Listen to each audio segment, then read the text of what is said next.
Jesus treats this woman's situation. Yes, it did. Look at what Jesus tells her. Jesus literally tells her, stop crying. That's really what he tells her. Stop crying. In other words, Jesus speaks to this woman's pain. But then, that ain't through. But then Jesus puts his holy anointed hand on the woman's problem. Y'all missed it again. See, but a question comes to mind, and that is, Papa Train, what is holding this woman's problem? Well, I don't know how you feel about it today, but this is shouting news for those of you who really need a touch from the Lord today. Watch this. Jesus doesn't have to touch you to heal you. God, I wish I had some sense in here. Jesus can simply touch your problem or your situation and turn everything around. All we got to do is speak the rhema prophetic word in your life. So listen, brothers and sisters, Jesus did for this woman right here in Luke's gospel. Now that tells me this, that if he could do it for her, y'all missed it. If he could do it for her and her situation was grim, you and I are in the same situation today if we're dealing with a bad situation. Okay, let me see if I can put it like this here. Our finances sometimes become dead. Our relationships become dead. Our families become dead. But in the midst of our dead situation, you got to learn how to get and go on your email. I wish I had somebody. And learn how to have a little talk with Jesus. And grandmama said if you call him and call him right, he will hear and he'll answer prayer. I don't care how bad your situation is. I don't care how limited the circumstances may cause you to be. I want you to understand, just because it seems like it's delayed, brothers and sisters, that does not mean it's denied. And as a matter of fact, Jesus told his disciples they had a problem. They began to marvel and wonder why Jesus was able to rebuke and to cast out. He said, listen, you need to understand, behold, I give unto you power. And you need to understand that you obtain power over your circumstances, over your situation. He said, behold, I give unto you power to tread upon serpents and scorpions and over all the power of the enemy. And nothing shall by any means hurt you. So as I close, reason why I said I know that I got a touch from him, but I'll never forget. Now I'm not talking about those of you who can't relate, and neither am I talking about any of those of you who are going to be in phony. But I'm talking about those of you who know that you know when you know, how you know that you've been touched by the Lord.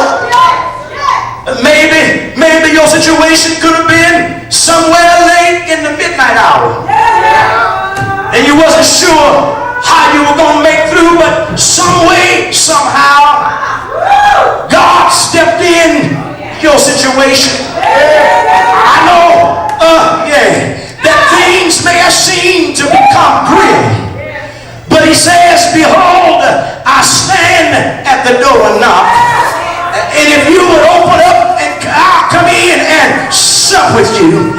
And what Jesus literally saying is, I'm giving you an invitation.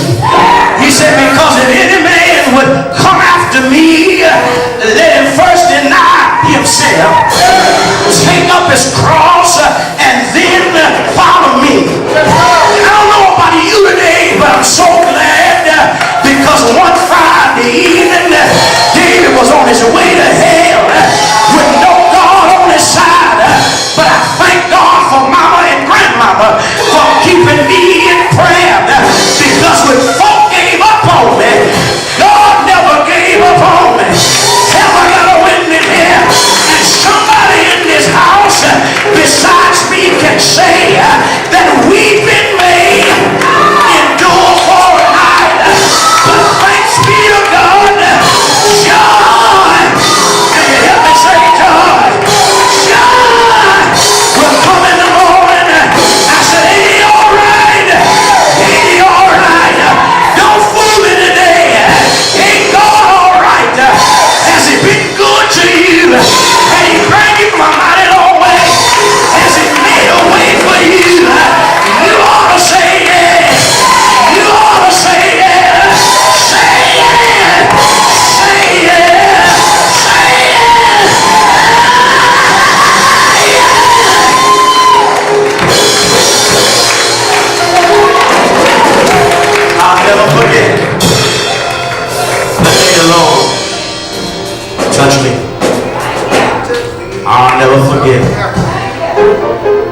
when you truly had a touch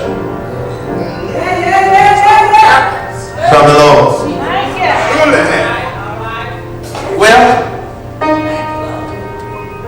perhaps you're here today and you've heard the message. You said, you know, Reverend, I've heard you.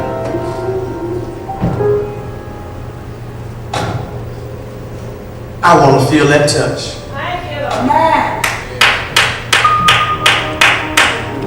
If you're here, you can come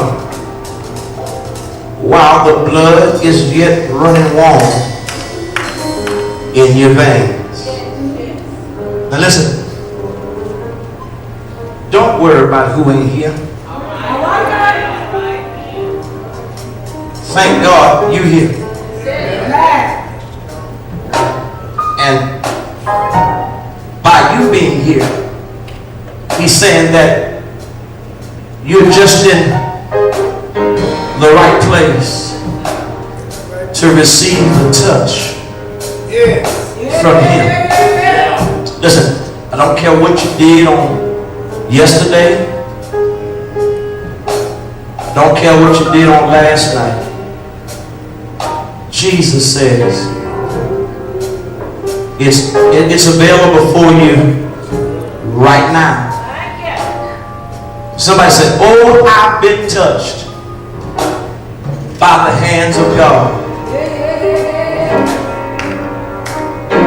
But now you understand, in order to get to God, you got to go by the Son. Well, what's the Son's name? His name is Jesus. And the reason why you have to go through him is because had it not been for him shedding his precious blood for you and I, none of us would have the right to the tree of life. Now he says, listen, perhaps you're not out of the ark of safety, but perhaps you just want somebody to